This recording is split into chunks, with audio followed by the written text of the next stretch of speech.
What's up, everybody? Welcome back to Shoenn with Jude, episode 4, part 2, up in Aston, Ontario at Synergy Farm and Forge, 8th annual Eastern Ontario Farriers Association block party. Part 2, we're talking to 3 more farriers. I would say they got upwards of maybe between 50, 60 farriers came out, hoof care professionals, some trainers, some vets. Really great content. I like trying to connect with other farriers from different parts of the world, different parts of the United States, different parts of Canada, and interview them about some of the challenges that they have, that they faced, things that they hope owners would know, and I always think it's just interesting to give people a voice. So I get to speak to Justin Argent, who's from Toronto, does some big time dressage horses for the Canadian team. As far as I know, Kyle David speaks to us for a few minutes, and then Brandi Hawley-Hoppe, and I believe it's been a while, fourth generation farrier, third or fourth generation farrier. Really loves the business. In fact, shares about her family, shares about her kids, now their desire to be involved in the industry. And again, somebody that I met last year up at the clinic, very engaged, asking questions, interested in learning. And I think that this particular event really promotes that kind of stuff. So, great interviews for you guys to look forward to. Additionally, I want to thank everybody that's been watching. A number of people have reached out to me, you know, given me some thoughts, some input, some feedback, positive feedback. So I really appreciate you taking the time to watch. I'm grateful that you're enjoying the material. Hopefully, there'll be more to come. What I would say is if you have friends in the industry, you have friends that are lay people, I think separately from the farrier industry, the horseshoeing industry, I mean, there's always something to be learned from people in different industries. So please share these videos, get them to jump on board, and I hope to bring some more interesting stuff down the line. So thanks for checking it out. As always, like and subscribe, and thanks for watching. These are prescriptions. Want me to take No, these off? nah, whatever you're comfortable Okay. doing. It'll just make you look cooler. Everybody just makes fun of me because I always have these glasses on, but they're prescription. Yeah. So if I don't have my prescription glasses with me, I wear these. Yeah, Why are no. you wearing your glasses? Nah. Because I can't see without them. So my name is Justin Argent. I'm from Uxbridge, Ontario, just outside of Toronto. I started shoeing in January of 2001. Okay. I did a 5-year apprenticeship. I guess it's not recognized apprenticeship, obviously, but the guy that I worked for, Barney Cummings, he was a very prominent farrier in the area. I did a co-op with my high school with Barney, and then he hired me full-time pretty much right out of high school. Okay. So I spent 5 days a week for 5 years with him, shoeing mostly high-end dressage horses, hunters, jumpers. Barney ran a multi-farrier practice in the area, so I was the young guy pulling and clinching right from day one with Barney, and I ended up working with him almost 10 years, 10 or 11 years, until I weaned myself off into my own business. Yeah. And yeah, that's where it started, and I've been shoeing almost 25 years now. Did you have a horse background? Like, what brought you to shoeing? So I started at a thoroughbred breeding facility when I was 16, mucking stalls on weekends. I ended up starting holding horses for the farrier. Babies, yearlings, stallions, and it just so happened the guy, Joe Artimko, who worked for Barney, said the guy he worked for was looking for a new apprentice. So that's kind of how I got hooked up with Barney, was from Joe at the thoroughbred facility, Colbert Farms in Ontario. What brings you, what makes you travel from Toronto to an event like this? You said you've attended before. Why is it important to you to be here? So working for Barney was always big on education. Obviously, we don't have a structured certification. Um, well, we have certification, but we don't have anything that's like England where you go to school or whatever. So he was always big on education. So right from the get-go, I was always part of the Ontario Farrier Association. I used to attend Cincinnati. I was a founding member of the AAPF. It was always big on education. So this is always good to sharpen my knives, make sure I'm up to date with what's happening in the industry. Also supporting Mark is a really good friend of mine, and we've been on different boards together. So I like to support him and also learn different things as well. Yeah, nice. What, if anything, you wish horse owners knew, whether it be about our job or the care of the feet? Like, what's something that you think like owners just don't understand about what we do in our job that you wish they knew? I mean, I think I'm fortunate enough that most of the owners and clients that I have are very attentive. They're very educated. They rely on me for my education as well. I mean, if you asked me that same question 10 or 15 years ago, I'd probably had a different answer. Yeah. But I mean, I wish people were educated with proper hoof care. But again, the clientele that I have today are pretty up to date, pretty in tune. Yeah. Hello, Mark. Mark's going to join in on. He's doing with a photo bomb. Yes, Photo sir. bombing. The work's difficult. We know physically and mentally. What keeps you engaged in continuing to do it? I mean, the love of horses. I love horses. I was told by the woman that I worked at the thoroughbred farm. She said, if you want to be in the horse industry uh, and you want to make a living, you got to be a farrier or a veterinarian. That's how you're going to make money. But if you love horses, um, she also said, getting back to the thoroughbred thing, you're built like a blacksmith, is what she always used to tell me. You're short, stocky. You're going to have a long career. So the horses keep me in it. The people keep me in it as well. The people, most of the time, all my clients are very good, but they can be frustrating. Not my clients today, but clients in general can be frustrating. Horse people in general can be frustrating. What's frustrating? To explain to people that don't understand. I think a lot of the times is, people they're in, especially high competition horses, they're trying to make something of themselves. They're trying to get somewhere. So if a problem arises, a lot of time people are quick to blame, right? So the uneducated people, non-trainers, even some trainers, they don't know what's happening with the horse. So you're the last person to touch the horse, or maybe it's the feet. The horse isn't moving well. It's the feet. It's not the training. It's not the saddle. It's not, it's not the bridle. It's not anything else, or even the fitness of the horse. They want to blame the farrier. So that's one common thing that I think all farriers have to deal with is them not recognizing faults in what they're doing, and they want to pass the blame. So there's always that. And also being a father of young children, sometimes they expect a lot of you. It's a weekend, you're out with your kids, and Sally's pulled a shoe. There's a show on Monday, you need to be here by tomorrow to put it on. So that could be frustrating, but at least for me, I have multiple people that work for me that I'm able to outsource that and have shoes tacked on. So, but I guess to answer your question, the horses and the people, I enjoy good conversation with good people, and I do enjoy shoeing high performance horses. There's a certain degree of accomplishment to do high end horses, to start from somewhere, doing backyard horses and making it to the top. Yeah. With that, this will be the last question. Tell me one story about a success that you've had in the business.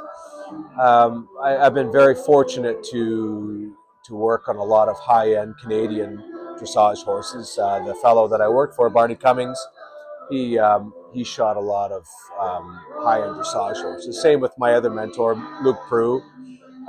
So I've always been around some high-end Olympic caliber horses, but out of my own practice, a client of mine, Tina Irwin, in 2019 got gold and silver in the Pan Am Games. Cool. With her horse Laurencio. So that's a horse I shod from 3 or 4 year old up to that level, to the Grand Prix level. So, I mean, I guess if I want to say accomplishments, I think that was a pretty good accomplishment. He was very uncomplicated horse to shoe, so there was nothing special. But again, it was a good achievement, I guess, Yeah. to be a part of that team. Yeah. Just quickly, because you do a lot of high-end dressage horses, do you find with the Grand Prix horses behind, like, is there anything that you've changed over the course of doing this to address maybe the fact of the movements and how much? So I know there's a lot of controversy about what I'm going to say. I'm not a square toe guy. Okay. I like to put a toe in a horse's hind end. You know, a toe gives propulsion. Propulsion is what you need for a lot of the higher end movements. The horse needs to propel itself forward. It needs its hind toes. You know, it was told to me a long time ago, what do you dig a hole with, a spade or a blunt nose shovel? You know, Right. you dig a hole with a spade. Right. So I feel that for me, the hind end, I came from, you know, the old school of square toes, less leverage, to challenging the deep digital flexor tendon and giving a horse a toe, getting propulsion, stability. So for a hind end of a dressage horse, I'm looking for lateral support. I'm looking for a nice toe, stability, especially for the lateral movements, and anything for propulsion, anything that the horse needs to engage or collection. You know, they need a good, strong toe. Yeah. Awesome. My name is Kyle David. I live in Linden, Ontario currently. I've been in the business. I started apprenticing when I was 18, so 22 years. How'd you get into the business? I was just horse obsessed as a kid, and I grew up in a subdivision in Ruthven, Ontario, and rode my bike and found my way to a farm and just kind of fell in love with horses, which, of course, a farrier showed up at the barn one day, and I got watching him and just kind of thought that'd be kind of cool to get into. And as I researched horses more, I thought, man, well, that's probably the only industry I can get into in the horses and make a career out of. So I kind of just stayed the course, and yeah, here I am. Yeah. What's one thing that you wish owners knew about what we do that One thing that would make life easier on, I think, farriers, if owners knew that everything that they do directly affects what we're doing. So every time they move a horse around past the door where we're shoeing, or they're making noise behind us, or just anything, if anything they're doing that upsets the horse we're working on affects us. I don't think they actually realize that. They just kind of continue about their day, and we have to kind of be on guard all the time to what's going on around us continually. If the quieter thing can be, the easier life is on us. we know the work is difficult physically and mentally? What keeps you engaged in continuing to do it? Money. We all need to, yeah, just keep working away to get ahead, I guess. Give me one story about a success that you had in the business.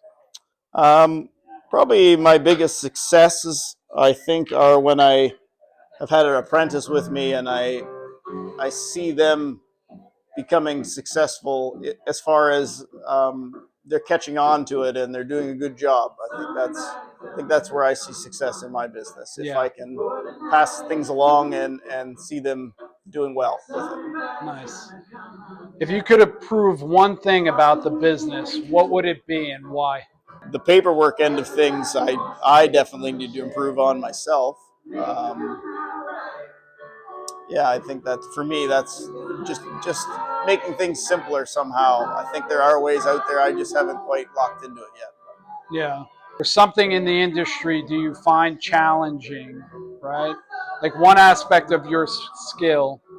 Why is it challenging, and what, if anything, you're doing to address it? So let's just say my weakness is my forging, so I spend more time in the forge than anything else. I think if I was to make handmade shoes, my weakness is probably forging. Yeah, I rely on a lot of the handmade shoes, and I think they're made very well, and I've learned how to tweak them enough to do what I need to do. But definitely my forging, if I wanted to be at a higher skill level as far as building shoes and competing a bit, I definitely need some work there. yeah. Okay, cool. My name is Brandi Hawley-Hoppe. I live in Kemptville, Ontario, and I think I'm coming into my 25th winter shoeing horses full time. Nice. So, How'd you get into the business? I'm third generation. Oh, wow. So, yeah, so, and you'd always tend to veer away from what your family does. So, after the ice storm in '98, I joined the military and went away to do that for a while. And I won a scholarship through the military to go to shoeing school.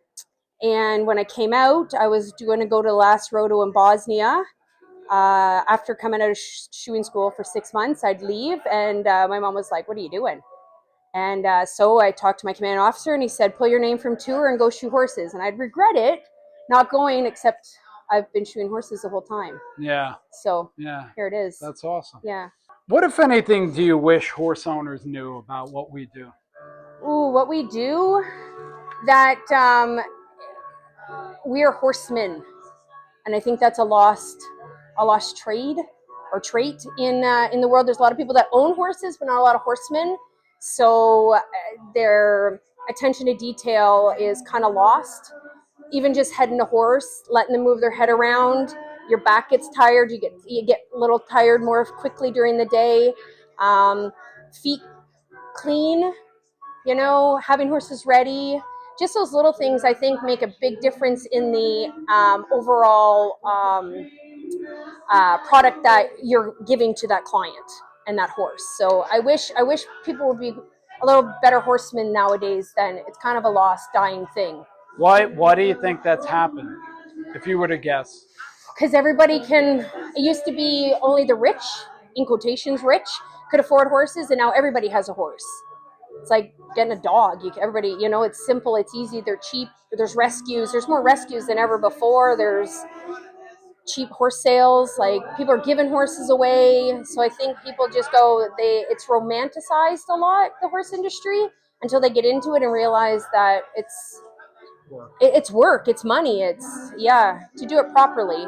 Yeah. So I wish there was just more horsemanship skills for us. Yeah. Yeah. Do you find behavior impacts your ability to do your job properly? Horse behavior. I think once you get seasoned to become a seasoned farrier, that you kind of just roll with the tides on that one. You become a better horseman yourself, so you're able to navigate those waters with horses that are more difficult or don't have proper behavior manners. But again, that goes back to people owning horses that aren't horsemen. So yeah. If you could improve one thing about the business, what would it be and why? Here in the Ottawa Valley, we're all really tight.